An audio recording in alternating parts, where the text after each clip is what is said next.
psikolog mengatakan bahwasanya safar adalah di antara sebab nafkah atau berbagai macam doa yang terkait. Intinya di antara berhenti mampir senantiasa entah unta entah himar. Falamma wad memudahkan, alhamdulillah 3 kali. Faqila ketika Syekh Albani rahimahullah. Jadi doa Sumatera. Jadi doa safarnya ketika kemudian hewan-hewan di atas ini semua bagi kami dan kami tidak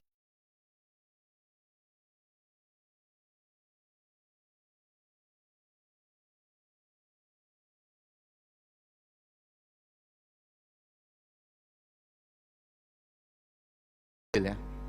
Kalau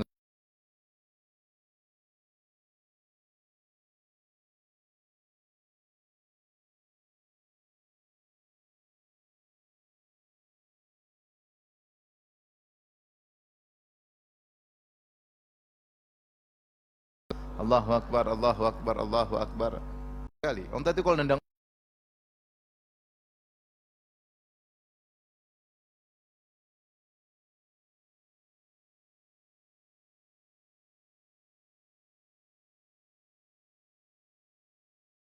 bunuh. Yang terjadi kejadian-kejadian mata tersebut diambil pesawat di zaman sekarang, mobil di zaman sekarang. Tentang kuda, himar, begal kata Allah wal khayla wal bighala wal hamira litarkabuha wa zina wa yakhluqu, ini semua bagi sedikit demi sedikit. Maka ditemukanlah kecanggihan teknologi safar ketika naik tunggangan. Subhanaka diriku. Kenapa dia mengucapkan ya, ini harus disyukuri. Harus diantaranya dengan bertasbih, diantaranya dengan salat duha setiap hari dua rakaat. Di antara nikmat ketika orang masuk toilet dia bisa melepaskan hajatnya, tidak akan bisa menghitung-hitungnya.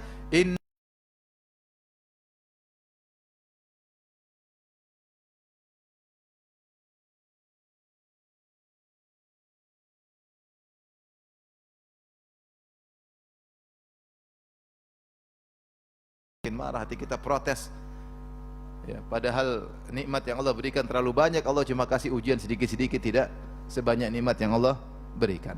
Kemudian timbul dalam diri kita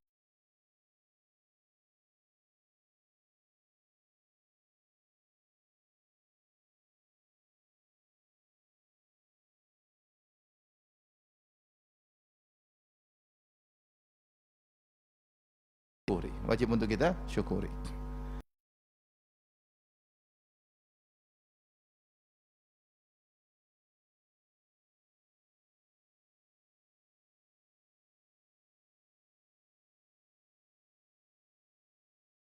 Dulu orang kalau mau hajian naik mungkin 3 bulan kapal, 3 bulan baru turun di ada yang pulang bawa istri. Saya bisa dicerita, ada kawan yang punya travel zaman dulu, dia cerita orang-orang lagi tanggal sekian bulan sekian ketemu lagi di sini. Perjalanan berikutnya balik ke kampung halaman. Subhanallah. Maka nikmat kendaraan itu luar Allah untuk melanggar larangan Allah Subhanahu wa taala. Tapi ini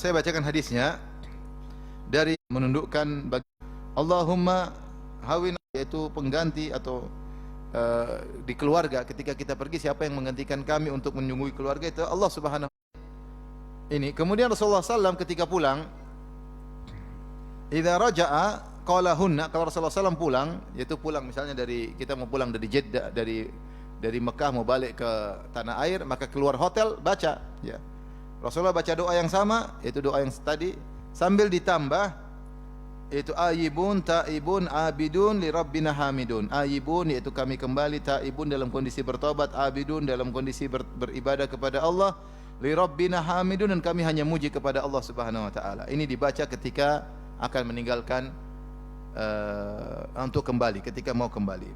Kemudian juga dibaca ya ketika hendak masuk kota ya.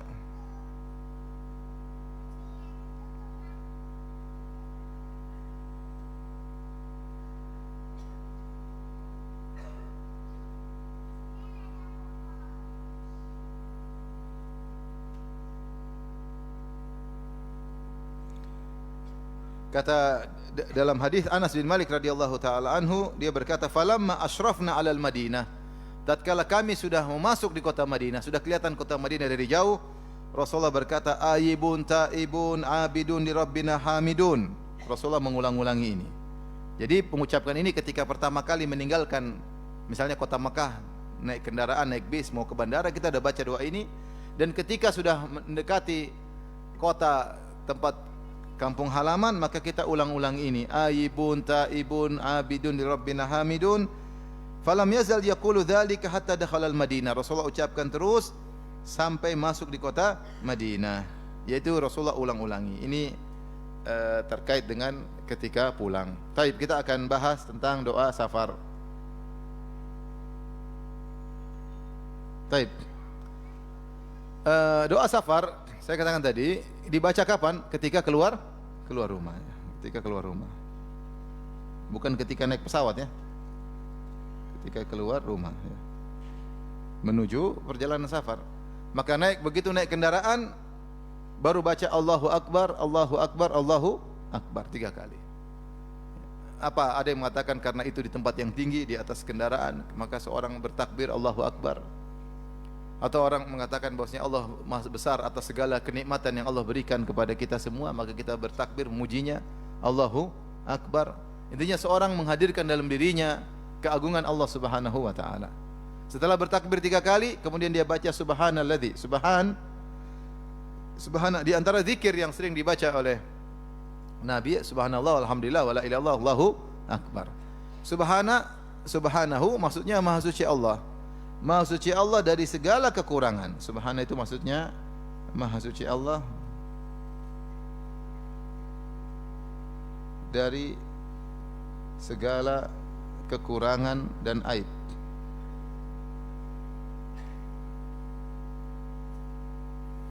Makanya Allah memuji dengan mengatakan subhana ya, dalam rangka untuk membantah orang-orang yang menyandarkan aib atau kekurangan kepada Allah Subhanahu wa taala. Contoh misalnya Allah mengatakan wa qalu ittakhadhar rahmanu waladan subhana. Ya. Mereka mengatakan Allah punya anak ya. Kata Allah subhana, maha suci Allah. Allah tidak punya anak. Makanya maha suci Allah tidak punya anak ya. Allah tidak punya anak.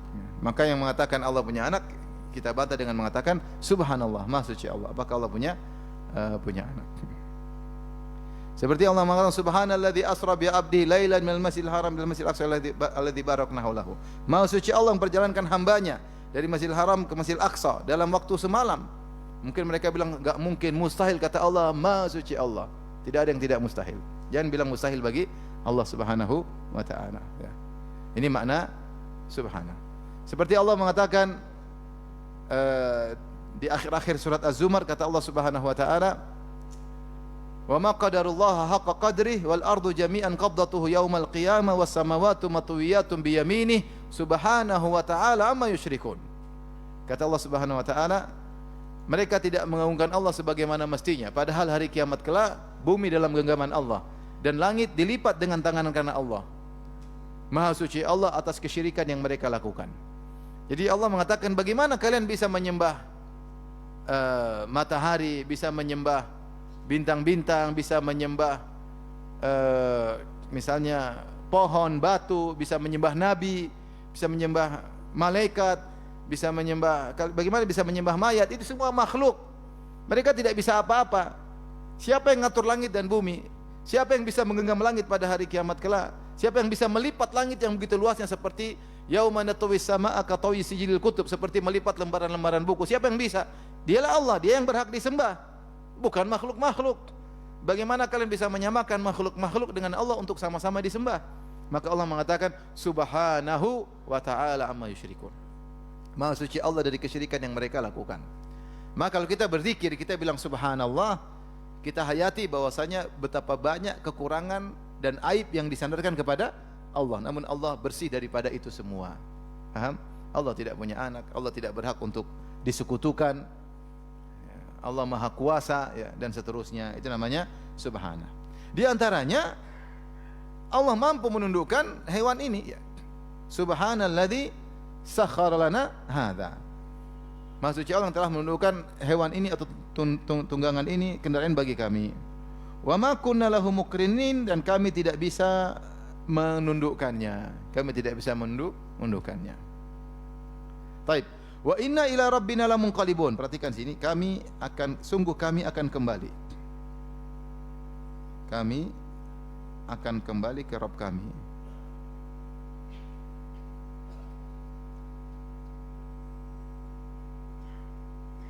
Di sini dalam bahasa Arab didahulukan al-jar wal majrur, yaitu wa inna. Allah tidak mengatakan wa inna lamunqalibuna ila rabbina, kami akan kembali kepada Rabb kami, tidak, tapi Allah mengatakan kami kepada Rabb kami kembali. Ini dalam bahasa Arab ifadatul hasar, menunjukkan hanyalah, maknanya apa? Hanyalah, yaitu hanya kepada Rabb lah kami akan kembali. Kami tidak kembali kemana-mana. Dan ini mengingatkan akan hari kiamat. Ini mengingatkan akan hari akhirat. Hari akhirat. Bahwasanya kalian mau safar kemana saja, ada saatnya kalian akan kembali kepada siapa? Allah Subhanahu wa ta'ala. Dan safar yang kita lakukan ini mengingatkan kita akan safar akhirat. Ini sama seperti firman Allah Subhanahu wa ta'ala, mirip dengan firman Allah Subhanahu wa ta'ala ketika Allah berbicara tentang haji. Kata Allah, wa tazawwaju, wahai para jamaah haji, berbekalah. Kalau mau haji jangan nggak bawa bekal, harus punya bekal. Karena haji hanya wajib bagi yang mampu. Kalau tidak mampu, tidak punya bekal, nggak usah haji. Karena kalau tidak punya bekal akan merepotkan orang lain. Maka Allah mengatakan wa tazawwadu, berbekalah kalian. Kemudian Allah mengatakan fa inna khairaz zadit taqwa. Sungguhnya sebaik-baik bekal adalah ketakwaan. Itu Allah ingatkan tentang perjalanan akhirat. Perjalanan haji ada butuh bekal. Perjalanan akhirat juga butuh apa? Butuh bekal. Dan sebaik-baik bekal perjalanan akhirat adalah apa? Taqwa.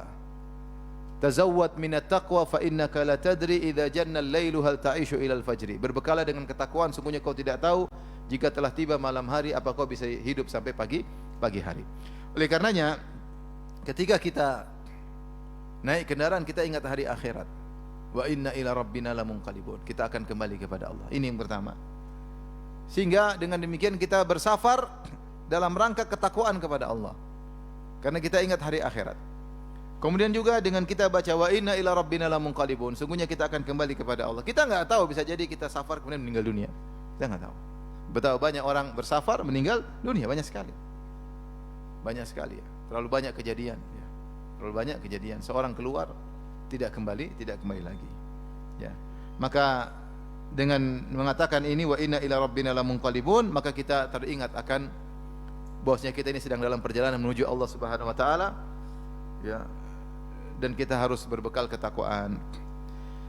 Setelah itu kita berdoa, lanjutkan. Allahumma inna nas'aluka fi safarina hadza albirra wa taqwa. Ya Allah, aku mohon kepada Engkau dalam safar kami ini, mohon apa? Albir, itu kebajikan, wa taqwa, ketakwaan. Apa bedanya antara kebajikan dengan ketakwaan? Kebajikan dan ketakwaan ini adalah dua kata yang jika disebut salah satunya maka mengandung makna yang lain.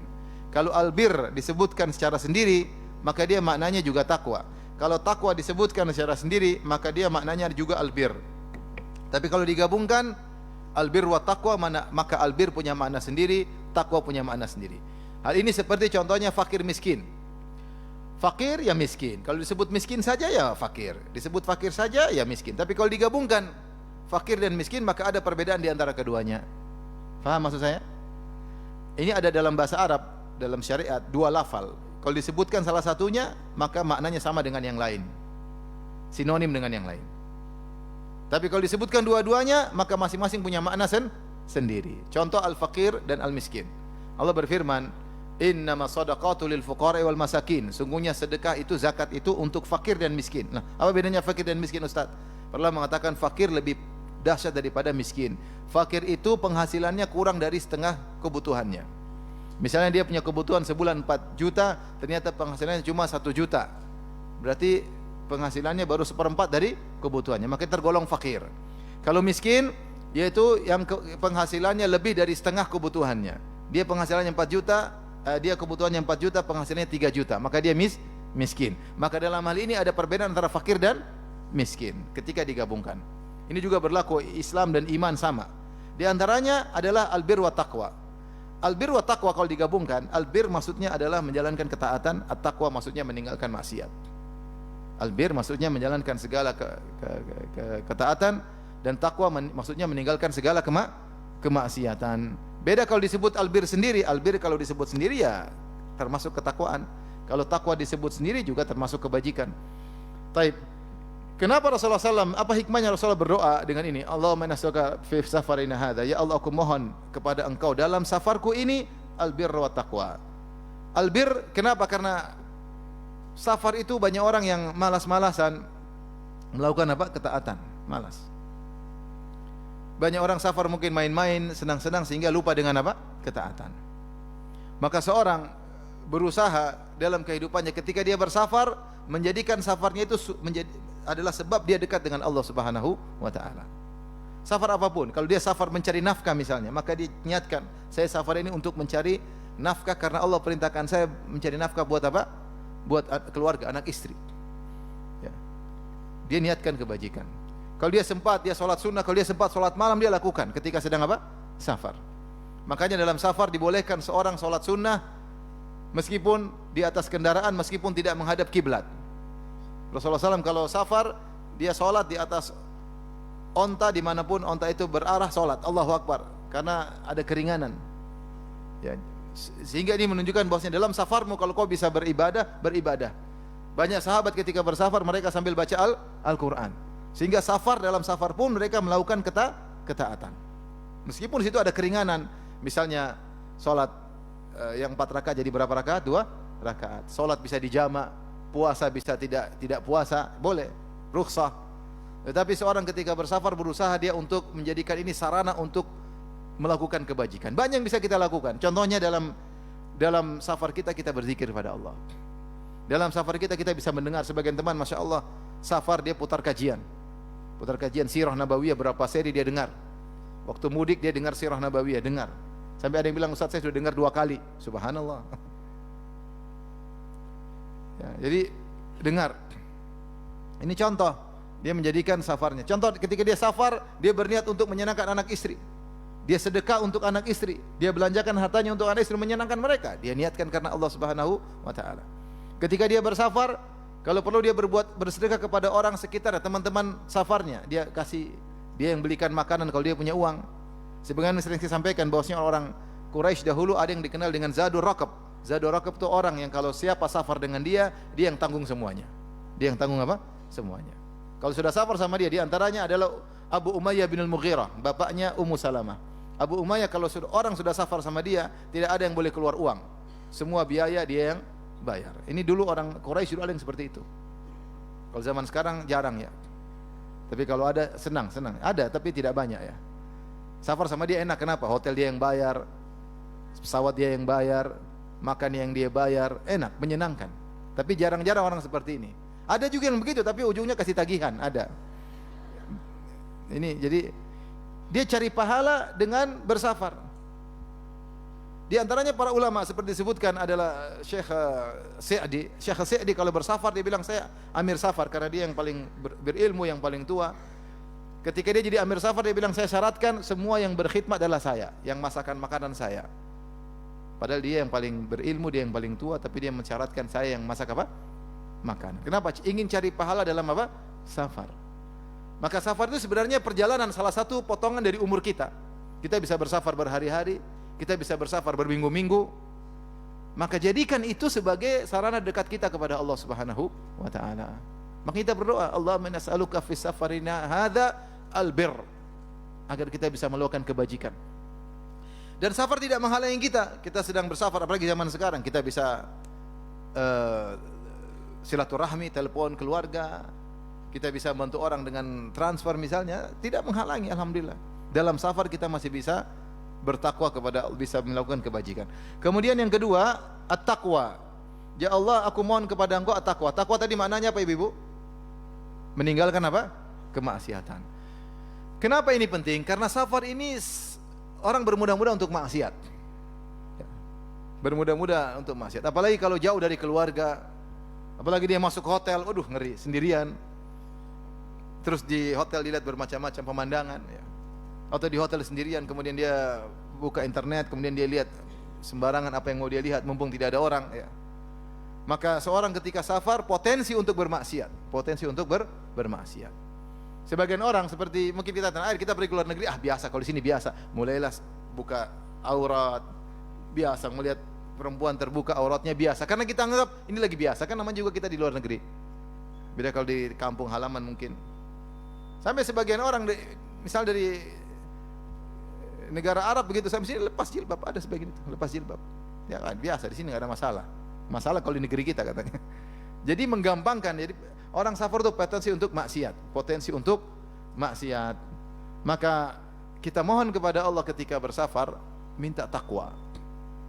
Minta takwa. Kita nggak tahu lagi jalan sini tuh ada yang goda, ada yang ganggu, tertarik untuk melihat sesuatu, tertarik untuk mencoba sesuatu. Waliyahzubillah, di antara cerita yang mengerikan yang pernah saya dengar, ini dari kawan saya sudah meninggal rahimahullah. Dia pernah kerja di luar negeri. Dia bilang, Ustaz, suatu hari kita pulang, saya sama teman saya, mampir di suatu kota. Teman saya ajak saya berzina, ayo kita zina, ini ada promo di hotel tertentu, 13 wanita dari 13 negara. Promo harga sekian, subhanallah. Kata dia, saya goyang juga waktu itu. Kapan lagi, habis ini minta ampun, habis ini umroh selesai. Subhanallah, dia nggak jadi. Kenapa? Namanya orang safar itu, banyak godaan. Sudah pisah dari istri lama, terus ada promo. Temannya lakukan, dia tidak. Waliyadzubillah. Temannya lakukan. Dia bilang, kapan lagi, ini kesempatan seumur hidup tidak terulang. Temannya lakukan. Teman saya itu tidak. Maksudnya di luar sana, apalagi ke luar negeri, jauh ya. Apalagi kita tahu jauh dari keluarga, jauh dari ini ya. Makanya para ulama ketika menyebutkan Nabi Yusuf alaihissalam digoda oleh Imra'atul Aziz yang konon namanya Zulekha. Di antara bentuk ujian kepada Nabi Yusuf adalah dia jauh dari keluarga, dia asing dari keluarga. Kalau seorang bermaksiat di kampung halamannya dia takut, tapi kalau di kampung yang jauh yang tidak ada yang tahu, dia berani. Dia berani. Ya. Kalau di kampung jangan bikin malu mama sama bapak, enggak. Nanti emak sama bapak malu. Tapi kalau di luar kampung cuek, dia maksiat. Maka banyak orang ketika bermaksiat tidak di kampungnya, di luar kampung sana, jauh. Maka keberadaan seorang jauh dari kampung halamannya ini ada potensi dia untuk bermaksiat. Potensi bermaksiat. Ngeri, apalagi kalau keluar negeri ke tempat-tempat maksiat, ngeri. Ya. Mata liar, kemudian pikiran liar, ketemu orang yang nggak benar. Ya. Sampai ada kawan cerita, ada seseorang datang ke negeri-negeri kafir. Kemudian dia bilang sama keluarga saya, tunjukkan dong tempat di mana yang katanya perempuan-perempuan telanjang di etalase. Kamu kenapa ke sana? Biar saya bisa jelaskan tentang buruknya. Ngapain kau jelaskan? Tidak usah lihat, sudah bisa jelaskan. Ngapain harus apa? Lihat. Ide-ide muncul kalau orang jauh dari apa? Kampung. Ide maksiat. Makanya kalau jauh dari dalam safar potensi bermaksiat besar. Maka seorang berdoa ketika bersafar, Allahumma as'aluka fi safarana hadza albirra wat taqwa. Ngeri, maksiat. Sebagian wanita bersafar tanpa mahram, lelaki safar tanpa, ini terjadi akhirnya cinta lokasi. Terjadi atau tidak terjadi? Lirikan sana, lirikan sini. Tiba-tiba setan, itu cewek kok lihat saya terus sih? Kamu yang lihat dia, bukan dia yang lihat kamu. Saling melihat, akhirnya ada kontak batin. Akhirnya terjadi cinta lokasi, akhirnya maksiat ketika sedang bersafar. Apakah terjadi? Terjadi. Maka perlu doa. Allah minasaka fi safarin hadza albirra wa taqwa. Wa minal amali ma tardha. Ya Allah, kami mohon kepada Engkau amal yang diridhai. Ya, percuma kita beramal tapi tidak diridhai oleh Allah Subhanahu wa taala. Ya. Kita ingin kebajikan namun dengan amal-amal yang diridhai oleh Allah Subhanahu wa taala. Karena banyak amal tidak diridhai oleh Allah Subhanahu wa taala. Setelah itu berdoa, Allahumma hawwin alaina safarana hadza. Ya Allah, mudahkan. Namanya safar itu berat ya, tadi as-safaru qit'atun minal adzab. Ya. Safar itu adalah potongan dari azab, maksudnya kesulitan ya. Capek, letih, naik kendaraan yang mungkin tidak nyaman. Bahkan kalau kita pun naik pesawat, taruhlah di bisnis kelas dilayani pun tetap tidak enak. Lebih enak di rumah makan tempe goreng sama kangkung tumis, lebih enak. Ini makanan Eropa, makanan inilah. Ya, sok-sok enak tapi lebih enak di rumah, bener. Makan nasi goreng buatan rumah lebih enak. Tapi ya begitulah. Safar seenak-enaknya pun tidak enak. Maka namanya safar pasti ada kesulitan. Terkadang delay lah, terkadang inilah, enggak enak. Tidak enak. Belum kalau di pesawat di atas ada kegoncangan, terkadang susah tidur. Lagi tidur dibangunkan pramugari, aduh. Macam-macam. Namanya safar tidak enak. Maka kita mohon kepada Allah, Allahumma hawwin alaina safarana hadza. Mudahkanlah safar kami. Ya watwi anna bu'dah, dan dekatkanlah perjalanan. Makanya sebagian orang Masya Allah dia nyaman dalam safar. Mungkin dia berdoa dan dia nyaman. Safar dia tetap senang, tetap dalam kondisi nyaman meskipun kesulitan, dia mudah untuk menghadapi.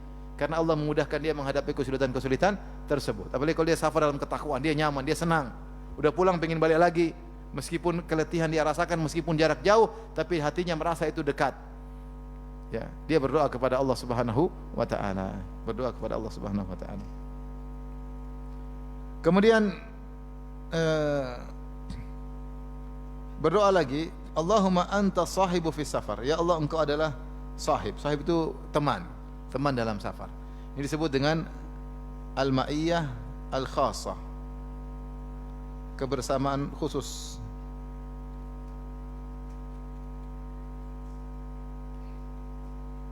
Allah senantiasa bersama makhluknya. Wa huwa ma'akum aina ma kuntum. Wa huwa ma'ahum aina ma kanu. Allah dimanapun kalian berada, dan Allah bersama kalian dimanapun, bersama mereka dimanapun mereka berada. Tetapi Allah bersama makhluknya adalah dengan ilmunya dan penglihatannya. Seperti perkataan Allah kepada Nabi Musa dan Harun, innani ma'akuma asma'u wa ara. Sungguhnya aku senantiasa bersama kalian berdua, wahai Musa dan Harun, yaitu aku melihat dan aku mendengar. Bukan kebersamaan maksudnya zat Allah sama zat kita, tidak. Ya, tidak. Tapi Allah senantiasa bersama makhluknya, yaitu Allah senantiasa mengawasi. Ini namanya al-ma'iyyah, kebersamaan Allah. Nah, kita minta kebersamaan khusus, yaitu Allah sertailah kami dengan kebersamaan khusus, yaitu kebersamaan penyertaan yang disertai dengan pertolongan dan perhatian. Jadi kalau kita dalam akidah disebut namanya al-ma'iyyah.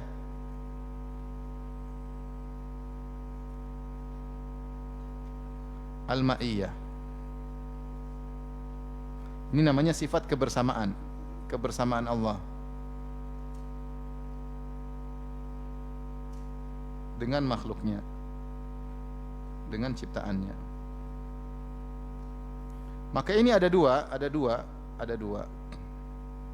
Yang pertama namanya al-ma'iyyah ammah, kebersamaan umum.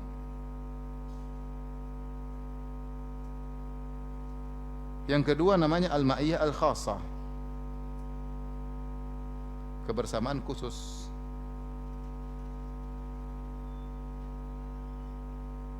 Kalau kebersamaan umum yaitu seperti firman Allah Subhanahu wa taala, wa huwa ma'akum aina ma kuntum.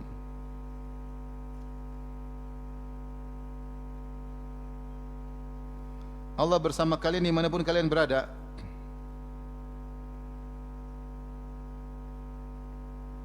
Dimanapun kalian berada.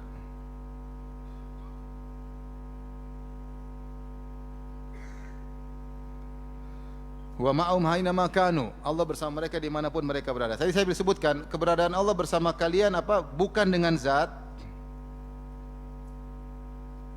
tapi dengan apa? Bersama dengan ilmu, penglihatan dan pendengaran.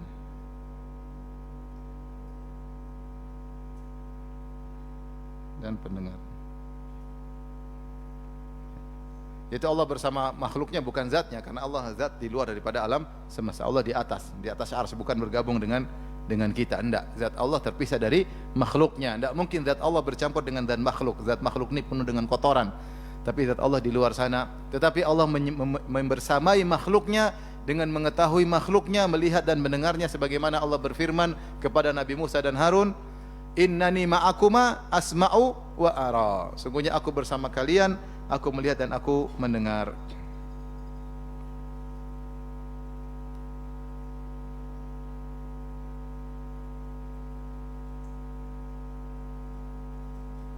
Dalam surat Toha ayat 46, contoh 20 ayat 46. Taib. Ini semua, mau orang kafir, mau orang beriman, semua Allah membersamai mereka karena Allah selalu menyertai makhluknya. Adapun ma'iyah khasah yaitu kebersamaan yang disertai dengan pertolongan.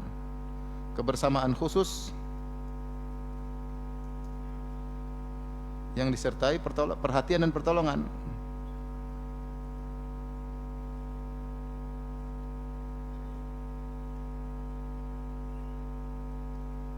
Dan pertolongan. Ini seperti firman Allah Subhanahu wa taala, "Innallaha ma'as sabirin," misalnya. Wallahu ma'as sabirin, innallaha ma'as sabirin, ya. Ya. Sungguhnya Allah bersama orang-orang yang sabar. Ya. Ma'al muttaqin, Allah bersama orang yang bertakwa. Maksudnya apa? Allah perhatian khusus kepada mereka dan Allah menolong mereka. Seperti kata Nabi Muhammad SAW kepada Abu Bakar ketika Abu Bakar takut, la tahzan innallaha ma'ana. Wahai Abu Bakar, jangan takut, Allah bersama kita. Maksudnya Allah memberikan perhatian khusus dan Allah menolong hamba-hambanya. Nah, ketika kita berdoa, kita mengatakan antas sahibu fis safar, yaitu engkau adalah teman kami dalam perjalanan. Maksudnya teman dengan kebersamaan yang khusus.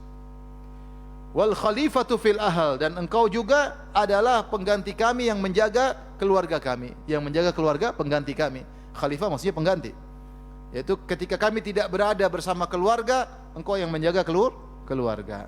Faham ibu maksudnya? Faham gak ibu-ibu? Ini sudah saya kembalikan. Baik. Jadi Allahumma anta sahibu fi safar, ya Allah, jadilah engkau sebagai teman perjalanan dalam apa? Safar kami, yaitu temani kami, perhatian kami, tolong kami, sehingga kami merasa dekat dengan engkau, ya Allah. Wal khalifatu fil ahl, yaitu pengganti di keluarga. Kita tinggalkan keluarga lama, tinggalkan anak-anak, enggak tahu bagaimana kondisi keluarga, apalagi kalau zaman dulu tidak ada komunikasi. Benar-benar kita pasrah. Ini adalah kalimatut tafwid. Ini maksudnya apa? Memasrahkan urusan kepada Allah, tawakal, memasrahkan atau tawakal kepada Allah. Allahumma antas sahibu fis safar khalifatu fil ahl. Kami ini siapa? Berjalanan kita enggak tahu depan kayak apa, temanilah kami. Ya Allah, anak istri jagalah mereka, maksudnya demikian. Kemudian selanjutnya, Allahumma inni a'udzubika min wa'tha'is safar. Ya Allah, aku berlindung kepada engkau wa'tha, ini kesulitan. Wa'tha'is safar itu kesulitan safar. Wa ka'abatil manzar. Wa ka'abatil manzar yaitu pemandangan yang menimbulkan kesedihan.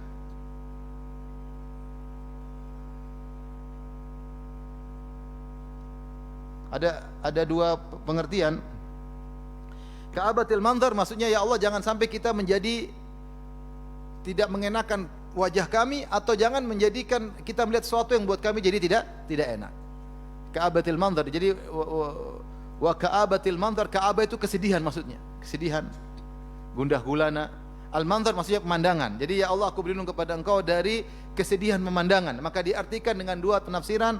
Ada yang mengatakan janganlah menjadikan kami perubahan pada wajah kami tidak mengenakan.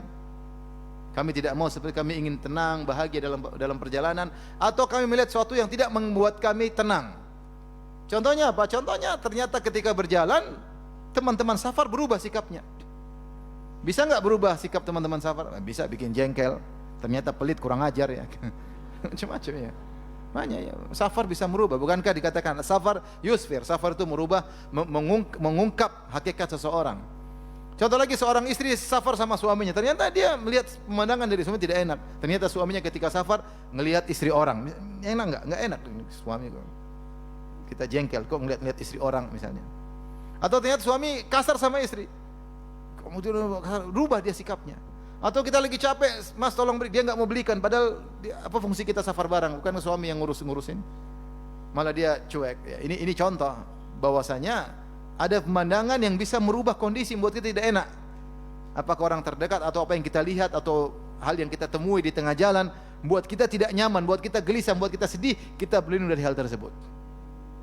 Sama, suami juga ternyata istri lagi safar, disuruh nggak mau. Aduh, ini gimana istri ini? Suami lagi misalnya pengen berhubungan, istri malah nggak mau. Dan kita baru lihat cewek cantik, bawa istri, ternyata istri tidak mau, ya bingung kan? Misalnya. Ini menjengkelkan sebenarnya, hal yang membuat perubahan suasana hati, kita tidak ingin lihat seperti itu. Sebagian wanita ketika safar malah membangkang ketika sedang apa? Safar, tidak nurut. Di rumah nurut, ketika safar malah tidak. Disuruh gini malah suruh A dia ke B, suruh ke utara dia ke selatan, suruh ke timur dia ke barat, suruh ke bawah dia naik ke atas. Nah, ini namanya ka'abatil manzar, pemandangan yang buat tidak nyaman ketika sedang safar. Kemudian su'il munqalab, itu kembali yang buruk. Maksudnya apa? Ya Allah, kalau saya pulang ya Allah, jangan sampai saya lihat kondisi yang tidak menyenangkan. Ternyata dagangan rusak misalnya, ditinggalkan dagang ternyata yang ngurus tidak benar. Pulang ternyata anak-anak liar, ditinggal bapaknya, kemudian ternyata nonton macam-macam, kemudian gaul yang tidak benar. Pergi ternyata istrinya kemudian bandel, kemudian nonton Korea melulu dan macam-macam. Menjengkelkan ya, menjengkelkan ya. Nah ini maksudnya su'il munqalab, pengembalian yang buruk. Jadi kita ingin pergi safar nyaman, pergi dapat takwa, dapat pahala, pulang bertemu anak istri masih dalam kondisi menyenangkan, disambut menyenangkan, mereka juga dijaga oleh Allah Subhanahu wa taala. Fil mali wal ahl, yaitu pengembalian yang buruk dalam harta maupun dalam keluarga. Tapi ini makna dari doa safar tersebut. Maka ibu-ibu coba dihafalkan ibu-ibu. Allahu akbar, Allahu akbar, Allahu akbar. Subhanalladzi sakhkhara lana hadza wa ma kunna lahu mukrinin wa inna ila rabbina lamunqalibun. Allahumma inna nas'aluka fi safarina hadza al-birra wat taqwa wa minal amali ma tarda. Allahumma hawwin alaina safarana hadha watwi anna bu'dah. Allahumma anta as-sahibu fis safar wal khalifatu fil ahl. Allahumma inni a'udzu bika min wa'tha'is safar wa ka'abatil manzar wa su'il munqalab fil mali wal ahl. Ini saya paling suka kalau dengar di pesawat Saudi Airlines. Berarti saya sedang pergi ke Saudi. Tapi kalau pulang tadi gimana? Pulang keluar bukan juga pas naik pesawat, tidak, tapi pas di naik kendaraan, meninggalkan hotel, mau pulang baca doa tadi sama. Allahu akbar seterusnya, tapi tambah di akhirnya aibun, yaitu aibun maksudnya ya Allah kami pulang menuju ke rumah. Taibun dalam kondisi bertobat, kita senantiasa mengulangi tobat kami dalam safar mungkin melakukan maksiat dan yang lainnya. Taibun. Abidun, kami akan senantiasa beribadah kepadamu dalam safar maupun ketika tidak sedang bersafar. Li Rabbina hamidun, dan hanya kepada Rabb kami muji atas kemudahan kami bersafar dan sekarang akan pulang menuju ke rumah. Aibun, taibun, abidun, li Rabbina hamidun. Terus sampai ketika mau sampai di rumah menjelang masuk kota, mungkin kalau di pesawat sebentar lagi 5 menit lagi 10 menit lagi kemudian akan mendarat di Jakarta, maka kita ulangi itu. Aibun, taibun, abidun li Rabbina hamidun. Cuma itu aja, tidak ulang dari awal. Tidak ulang dari awal, cuma itu aja diulang-ulang. Rasulullah ulangi. Aibun, taibun, abidun li Rabbina hamidun. Aibun, taibun, abidun li Rabbina hamidun. Seakan-akan kita berikrar di hadapan Allah bahwasanya kita akan kembali, akan senantiasa bertobat, akan senantiasa beribadah dan hanya memuji kepada Allah Subhanahu wa taala. Demikian saja ibu yang dirahmati Allah Subhanahu wa taala, doa safar ini jangan lupa kita baca ketika sedang bersafar. Kalau tidak hafal tidak apa, kita bisa baca lewat aplikasi atau lewat tulisan sehingga dibaca dengan penuh penghayatan. Dibaca dengan penuh penghayatan. Jangan dibaca cepat-cepat. Karena doa sangat agung, maknanya sangat dalam, sangat kita butuhkan ketika kita sedang bersafar dan Nabi tidak mengajarkan kecuali doa-doa yang terbaik. Wallahu taala alam bisawab. Adapun sisa doanya insyaallah nanti kita lanjutkan pada kesempatan yang lain, doa-doa safar bagian kedua biiznillah taala. Wallahu taala alam bisawab. Kalau ada yang bertanya saya persilahkan.